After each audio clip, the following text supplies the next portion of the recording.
Hello，观众朋友们，大家下午好，欢迎收看今天的北美生活新闻。今天是7月29日，星期四。那我们呢，首先来关注中国买家在美国海外户主榜上面的排名首次下滑的最新消息。中国房产买家近年来一直是美国房地产市场上面引人注目的一支生力军，但是根据全国房地产经纪人协会 NAR 日前发布的年度外国买家报告呢，按购买房产的数量计算，中国买家在过去的一年里排名首次从第1名滑到了第3名，但如果按照购买房地产的总价来计算，中国买家仍然名列第一。在去年4月至今年3月期间，疫情导致外国买家来美购房的热情总体上有一些下降。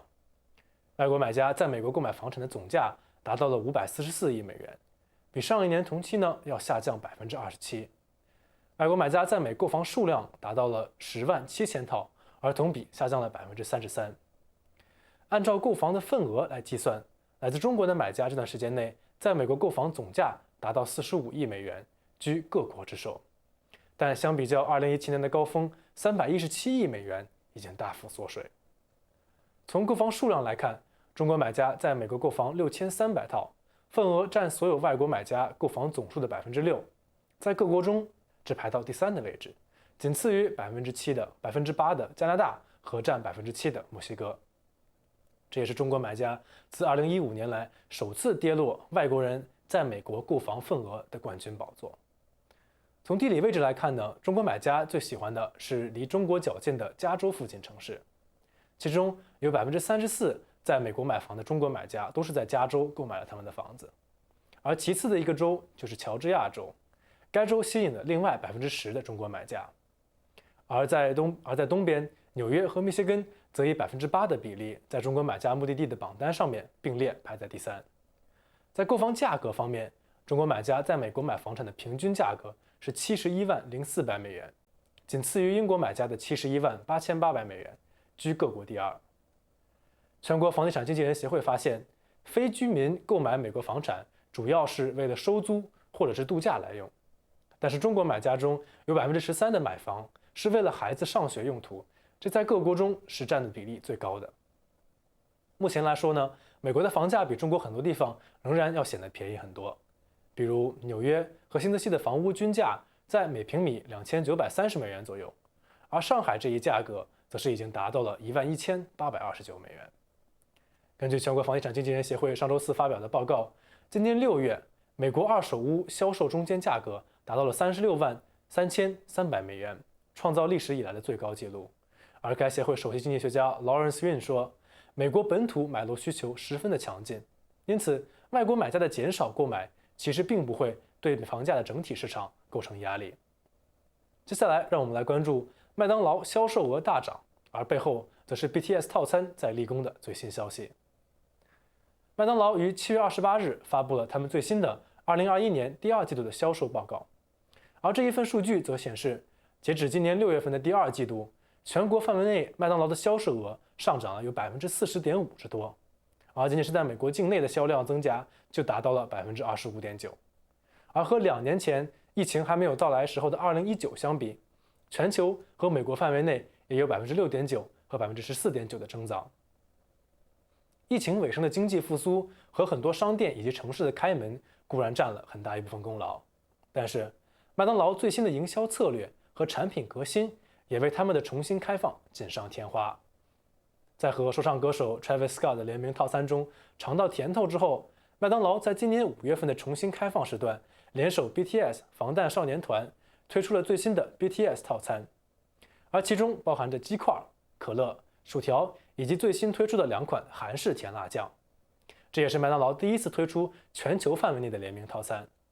他们这一次的特别营销策略以及 BTS 自身的广告价值，让这一套餐大卖，从而让他们销售额大涨。而另外一个原因呢，还有他们新推出的鸡肉汉堡系列商品。自从 Popeyes 炸鸡汉堡推出之后，炸鸡汉堡就迎来了各大快餐连锁店的比较。Wendy's、汉堡王、KFC 等大牌快餐店都加入了炸鸡汉堡的比赛之中。而麦当劳新推出的鸡肉汉堡，则因为他们的美味以及它本来的名气，让他们成功大卖。麦当劳第2季度的销售额达到了59亿美元，这已经超过了华尔街分析师他们的预期。接下来，让我们来关注运动员为何钟爱摇奖牌庆祝的最新消息。也不知道从什么时候开始，在领奖台上摇一下奖牌，试试这个金或者银的真假，成为了运动员们钟爱的庆祝方式。但是，东京奥委会甚至发布声明，向观众们解释说，奥运奖牌是不能吃的。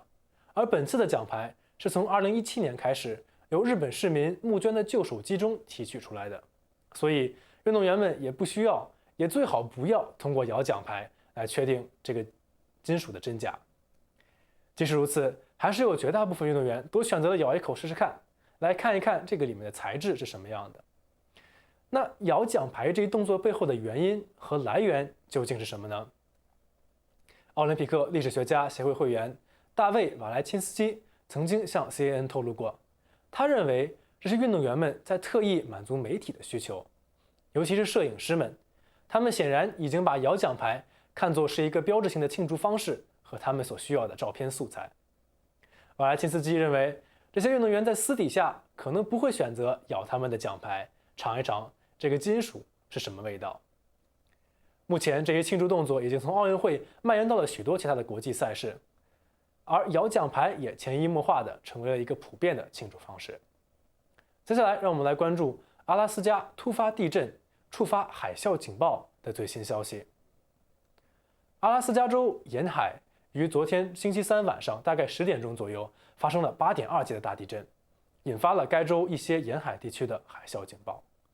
而比海啸警报低1级的海啸预警甚至传到了夏威夷地区。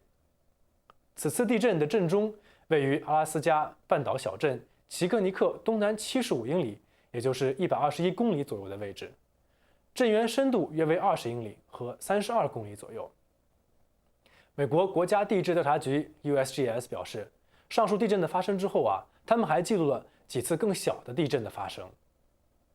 美国国家海啸预警中心发布了海啸预警，称阿拉斯加人口稀少的南海岸可能会出现危险的海啸波，并建议政府向当地居民通报这一威胁的可能存在。而这一预警呢，在后来被取消，夏威夷之前的海啸预警也被解除。最后，让我们来关注今天的奥运会相关消息。那苏妮瑟里夺得了个人全能体操的金牌奖项。苗族裔美国女孩苏妮瑟里在个人全能体操决赛上夺得金牌。首轮比赛中，美国队的苏妮莎在跳马项目中以一个比较好的完成度以及稳健的落地，获得了14.6分，排在第4。但是呢，巴西队选手丽贝卡·安德拉德则是在2018年遭受膝盖伤病之后首次参加大型比赛，而在第1个项目中就以15.3分的成绩宣告了他的强势回归。在第2轮的高低杠比赛中呢，更加擅长高低杠一些的苏妮莎获得了15.300分，但总分暂时还排在巴西选手安德拉德之后，排在第2名的位置。第3轮中是一个平衡木的比赛，而苏妮莎和安德拉德分别获得了13.833和13.666分，而在第3轮过后，排名出现了调整，苏妮莎暂列第1。